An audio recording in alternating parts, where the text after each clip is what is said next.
Hello everyone, welcome back to Small Room Audio. Today, well, I'm going to put forward to you a really good system for under £2,000. I see a lot of reviewers recommending a really good system for under 1,000 or under 2,000, and I thought, well, a lot of people use integrated amplifiers because that's a really good way to go. You get good value that way, but can it be done with some separates, and particularly if you want a digital focused £2,000 system? So I started to put together different options, and I landed with this one, which is made up purely of French components.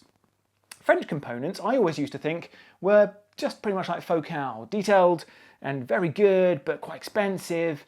Actually, most French components, I mean the ones I've looked at, particularly from Triangle and Atoll we have today, really are very refined, but they're not super tipped up or ultra detailed. Instead, they're delicate and really rather sophisticated, and I quite like that. And that's what I've kind of based this around today in terms of synergy as a system. I wanted something that was airy and audiophile, really good for imaging and soundstage, but wasn't in your face and, you know, ballsy and shouty. Instead, I wanted something that you feel like you could sit back, relax to, but also get a little bit of appreciation for spatial awareness of sounds and outlines of players and all of that sort of really good audiophile stuff. So this is what I've put together for under 2,000, which I hope will tick that box for you all.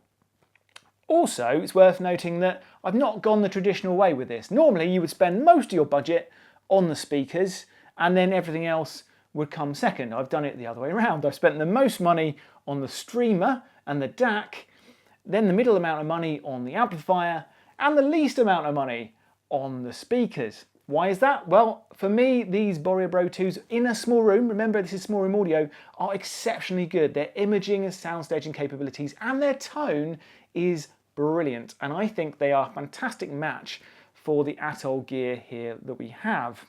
Why? Well, the streamer, the MS120, is really very good. It's got Burr Brown DAC chips inside. It does lean a little bit warm once you've warmed up the unit itself, which it needs about 20 minutes to half an hour to really get going, because otherwise it's slightly veiled, I find, but once it is warmed up, it's excellent. Then it's articulate and it starts sounding very airy, and it's rather lovely, this piece. Out of the three pieces in front of you, I'd say this is the most audiophile. It's one that's going to scale the highest with your system if you were to then replace the speakers or the amplifier later. Moving down to the MA100, which is the Atoll power amp, this is 60 watts into 8 ohms or 80 watts into 4 ohms. And the way I describe this amplifier is that it's not big and brash. It is really good with the top end. It's got a nice clean mid-range. The bass is pretty decent, but it's not the most thumping that you've ever heard. It's not like a big Class D like the NAD C298. You know, it's a different class entirely, that amplifier, but obviously it's a different price entirely as well. Here what you're getting is something that needs to be paired really with a relatively sensitive speaker. I think this is 88 dB efficient. You do need something that's 88 plus. You know, 90 would be even better, because although this is 60 watts and 80 watts into 4, you know, 60 to 8, 80 and 4, it's not really the most powerful amplifier that I've ever used. Wattage doesn't say everything in amplifiers. I've actually got a Luxman integrated amp out there for test at the moment. That's only 30 watts into 8 and 60 into 4 ohms, and that almost sounds like a 200 watt amp. It's crazy what a Class A low power amplifier can do, whereas here we haven't actually got that much oomph, but what is there is very refined, as I say, and it sounds excellent. So pair it with the right speakers that are sensitive enough to work with this amplifier, and drive it with a streamer and DAC, which is frankly excellent value for money, and you suddenly have a system which is superb. So how's this all priced up? So on this side, I believe this retails for £350, I think, on last count out. It might be £250 actually. I will double check and put it up above me to tell you what the price of this now is in retailing. Things are changing around with the cost of living. Everything's kind of going up. So what I bought it for and what it is now may be a little bit different, but it's still very good value for money.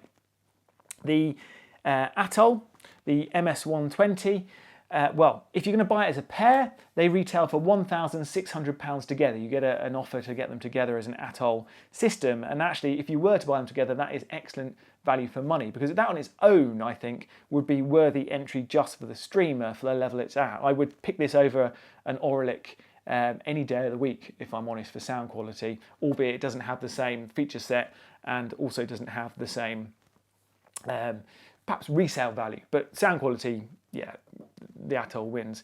So what do you get in here? Well, you get Spotify Connect, you get Tidal Connect, you get MQA, you get a fantastic DAC along with really good streaming options. On the back, you've got all the regular stuff that you would expect to see on the back, so optical, coaxial. You don't get HDMI on this, but that's okay. This isn't really meant to be next to your television, I don't think. This is definitely meant as a standalone hi-fi streamer and DAC. On the back of the MA100, it is very, very straightforward. Very nice speaker binding terminals here. You can see the nice sort of gold plate you've got there. You can use them with spades, bare wire or banana plugs. It has very simple left and right, in and out, and power, and a power switch. It is very simple, but it's kind of good in a way. You've just got simplicity as a power amp. You've got flexibility, control, and sound staging with your streamer and DAC. And then the capability of the speakers to really draw it all together. I've not included in the price point here power cables or speaker cables. Pick your own there, because there's lots of controversy whether you should go for Amazon Basics or an Audio Quest K2. I actually have one of those off of eBay, but that's for another day to tell you all about that story. Anyway, with this system, it is excellent. Je ne sais quoi, as the French would say. It has all of that. It is really rather lovely. This is what I'd recommend for under £2,000 if you want to go all French, all refined, and really relax to some very sophisticated music. If you've liked this and you want to see more, please do like and subscribe, and we'll see you back here very soon.